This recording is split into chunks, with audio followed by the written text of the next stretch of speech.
Hey guys, hope you are all doing well today. So, we have the Lizardmen going up against the forces of the Vampire Counts. Now, this is a matchup you've seen plenty of times on this channel, so I'm gonna leave this video pretty short. The main reason I'm making this video is because I wanted to show off the sheer power behind Lord Croak and his deliverances of Itzas. So for the Lizardmen army, I've mentioned this is the same army I went with in the previous Lizardmen versus Vampire Counts army video, so I'm not really going to go over everything again. Bunch of sorcerers with shields, skin court with javelins in the back to screen out any flying units, Sacred Croc scores further magic damage, and of course the entire army is based around Lord Croak and his atomic bomb deliverances of Itzas. For the Vampire Counts, I can tell this is a very inexperienced player by the way he positioned his army. It's a bunch of zombies, just Vampire Counts chaff in the middle. The mobility is situated on the left and right flank, so on the right flank it's all ground units, the Direwolves, Black Knights, and the Chillgeist, the Regiment of Renowned Hexwraiths, and on the left flank we have the Air Force, Terrorgeists, 2 units of Vargeists, and the Ghoul King. So normally this is a decent, I could say a decent Vampire Counts army, but the way he situated them was just really weird. So I knew this was a rather inexperienced player, but still I did not expect the spell damage that comes from Lord Croak to be so effective in this battle. I've never seen him do this much damage. Anyway, let's speed it up real quick. Chameleon Skinks just screening out the Terrorgeist and the remainder of the Air Force of the Vampire Counts for the main time.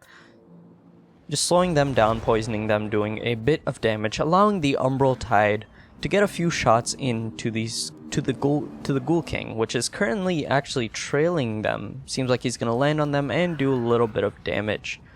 The Skin Cohort with javelins do come in to shoot some of their javelins at the Ghoul King, which will hopefully stop him from reaching the Umbral Tide. Seems like he has landed in the midst of the Umbral Tide, but they do escape, and the Skin Cohort with javelins will be poisoning the Ghoul King down.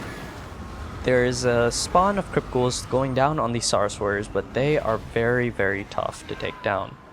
A breath attack from the Ghoul King does try to knock out a few of the Sorcerers, but again, they're tough to kill. It's going to take a while for the relatively weak Vargeists and Crypt Ghouls and whatnot to knock out these Sars Warriors. And now the Umbral Tide has escaped the Ghoul King and will be firing shots in, and this is the point where I knew this was a very inexperienced player, just letting his Ghoul King die, not moving him around, not attempting to avoid shots. And at this point, this is when he realizes the Ghoul King is close to death and decides to just charge him in to the Umbral Tide. A Spirit Leech does go down on them, so they will be losing quite a bit of HP, and you can see where Lord Croak and his deliverance of Itza is getting set up. The entire Vampire Counts infantry is charging into one unit of Sorcerers with shields, and I'm just standing back and letting this happen. Lord Croak will soon be making his way over and completely eliminating the Vampire Counts from this fight. The Ghoul King has taken a ton of damage and had to retreat due to the fact that the Umbral Tide was very close to knocking him out. And now here he comes, Lord Croak and his Deliverance of Itza. This is the most powerful Deliverance of Itza spell. Currently he is at 0 kills. Let's see this. Oh!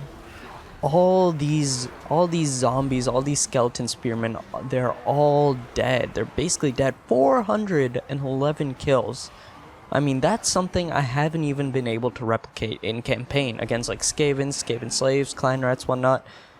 I have not been able to replicate this much carnage from Lord Croak, even in campaign, even against the Skavens. So that just shows how powerful he can be, and that's pretty much the only reason I wanted to show this video.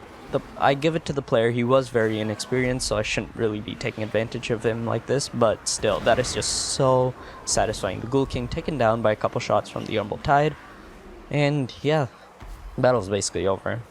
The only healthy units really are going to be the Terrorgeist and the hex rates. So the battle is really not looking favorable for the vampire counts. A second Deliverance of Itza is going to come down and knock out a couple of these crypt ghouls, but really they won't be doing much in the fight.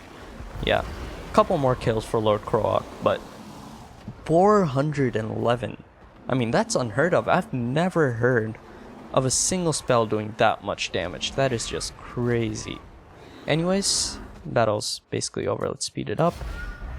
Yeah, man, Lord Croak, that just shows the sheer power that Lord Croak packs behind one of his Deliverances of Itzas. Anyways, I hope you enjoyed this battle. Remember to like and subscribe if you enjoyed the content, and I will see you guys in the next one.